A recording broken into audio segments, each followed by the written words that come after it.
सवाल पूछा था कौन?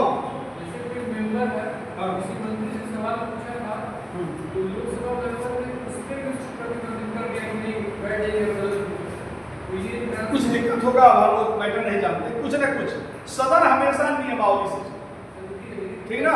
अब जैसे अक्सर राहुल ये आरोप लगाते हैं कि हमने जो बोला उसका माइक को ऑफ कर दिया। नहीं, सदन की कार्रवाई में तो हमारे संसद के शब्दावली में जिक्र वो पहले से बना हुआ कि ये शब्द आप सदन में नहीं बोले। अगर आपने उस तरह के शब्द का प्रयोग किया तो उसको संसदीय कार्रवाई में नहीं रखा जाएगा। जैसे नरेंद्र सरेंडर नारा है, आप पब्लिक के पीछे नारा लगा सकते हैं, लेकिन संसद में जाकर के आप नारा लगा के नरेंद्र नहीं, उनका नाम है नरेंद्र मोदी, आप उनके नाम को बिगाड़ कर क्या कह रहे हैं? नरेंद्र। प्रधानमंत्री है, वो एक व्यक्ति नहीं है। प्रधानमंत्री की, भारत की, देश के पीएम की अपनी एक मर्यादा। अगर उसी तरह कांग्रेस कोई विपक्ष कर सत्ता पर जिसके बोल रहे हैं नरेंद्र, अगर वो कहे नेहरू सेहरू, आपको कैसा लगेगा?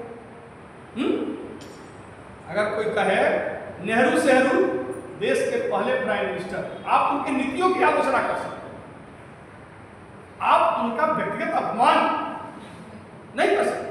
देश के पहले प्राइम मिनिस्टर, आप उनकी नीति की लाख आलोचना शब्दों में करिए, उन्होंने ये गलत कर दिया, तर्क दीजिए। लेकिन आप कहें जाकर के देश के पहले प्राइम मिनिस्टर को कि नेहरू सेहरू, अच्छा लगेगा कांग्रेस को? इंदिरा बिंद्रा अच्छा लगेगा?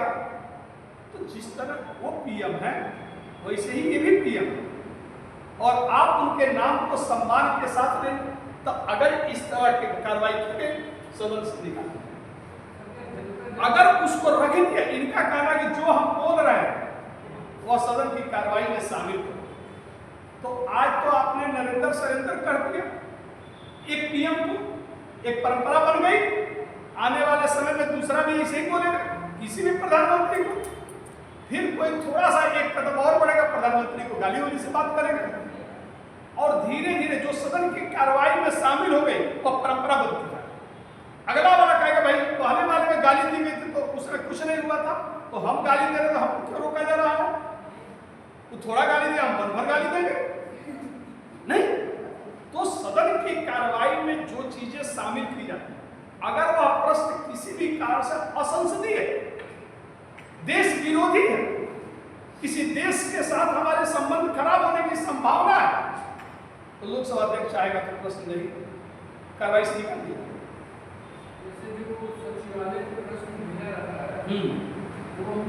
उसके बाद अगर लगा कि नहीं वो प्रश्न ठीक नहीं है, वहां से तत्काल में हमने देखा लगा कि ठीक, फिर बाद में लगा कि देश की समय परिस्थिति बदल सकती है, बाद में उस समय लगा कि नहीं हम बोलेंगे नहीं, अभी लग रहा है कि नहीं इस प्रश्न के करने से इसमें युद्ध का वातावरण है, अगर हम अमेरिका के पक्ष में कुछ बोल रहे हैं तो ईरान हमसे नाराज हो जाएगा, या ईरान के पक्ष में बोल रहे हैं अमेरिका नाराज हो जाएगा, क्योंकि दोनों के बीच तनाव चल रहा है। इस समय परिस्थिति में इस प्रश्न को पूछना सदन में उचित नहीं है, सदन की कार्रवाई से मेरी बात आप समझ रहे कि नहीं? वह केस तत्कालीन सिचुएशन पर निर्भर करता है कि कैसा प्रश्न, आपके प्रश्न पूछने से किसी से, आप सदन में जाकर किसी देश की आलोचना का प्रयास कर रहे हैं, आप उस देश से संबंध हमारा क्या कर रहे हैं? खराब। तो ऐसे बोलने का मतलब ये नहीं कुछ बोलने की एक गरिमा, प्रश्न की भी एक गरिमा, प्रश्न जिस समय पूछा गया उस समय के लिए ठीक था, लेकिन आज वर्ल्ड के परिदृश्य बदल चुका। आज हम उस प्रश्न का जवाब देगा मंत्री तो हो सकता है कि उसका और बढ़ जाए, देश के लिए घातक हो सकता है। तो आज वो चाहे तो लोकसभा अध्यक्ष उस प्रश्न को हटा सकते। मेरी बात समझे कि नहीं? परिस्थिति पर ठीक। अब सूचना का पूरा प्रश्न लिखिए, पूरा प्रश्न, बस पूरा प्रश्न मंत्री के जवाब से कोई प्रश्न पूछा जाता है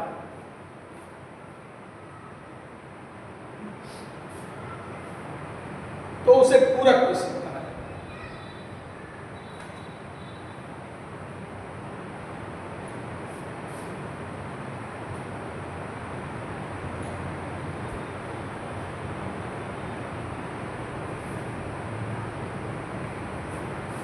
निजी सदस्यों से पूछे जाने वाला प्रश्न,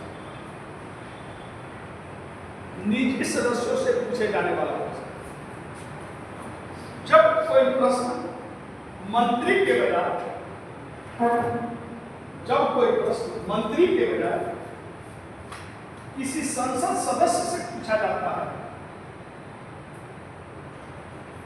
किसी संसद सदस्य से पूछा जाता है, तो उसे निजी सदस्यों से पूछे जाने वाला प्रश्न है। संसद सदस्यों से पूछा जाता है। जब कोई सदस्य मंत्री के बजाय संसद सदस्य से पूछा जाता है तो उसे निजी सदस्यों से पूछे जाने वाला प्रश्न। निजी सदस्यों से पूछे, किसी सदस्य से किसी उस संसद के उसी सदस्य से प्रश्न पूछा जाता है। संसद के उसी सदस्य से प्रश्न पूछा जाता है।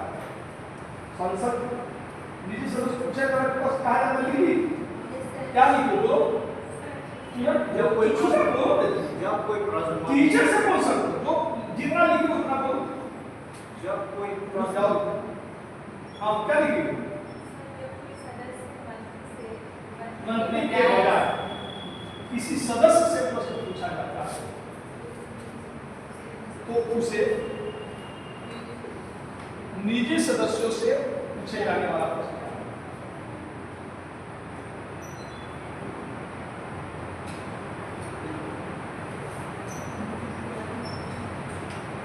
प्रश्न उसी संसद सदस्य से पूछा जाता है जो किसी समिति, समितियों के सदस्य मंत्री नहीं होते, तो किसी समिति आदि में वह रह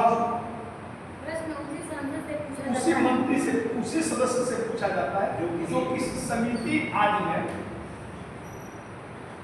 रह चुका है और उससे संबंधित प्रश्न, और उससे संबंधित प्रश्न। तो विभिन्न समितियों का गठन किया जाता है। संसद का सदस्य समिति से रिलेटेड है और उसी संदर्भ में प्रश्न, तभी निजी प्रश्न पूछ सकते हैं।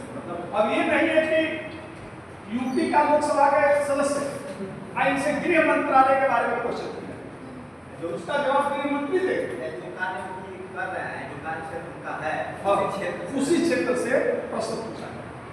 ठीक है, शून्यकाल लिख लिए, 2 लाइन में शून्यकाल भारतीय लिख लिए हैं, भारत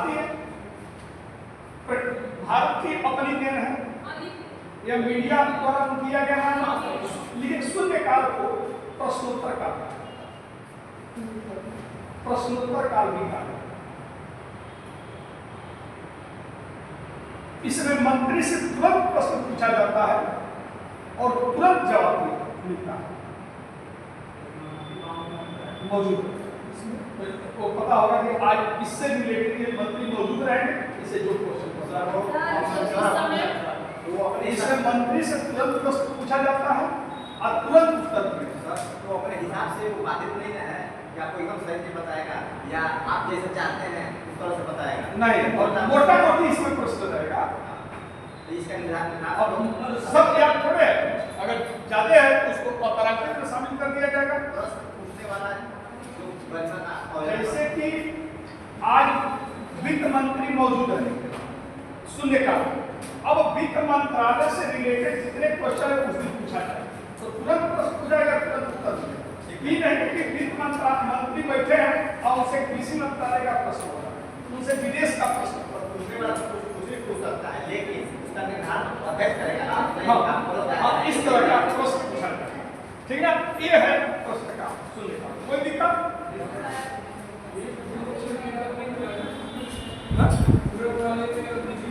पेपर भी होता है,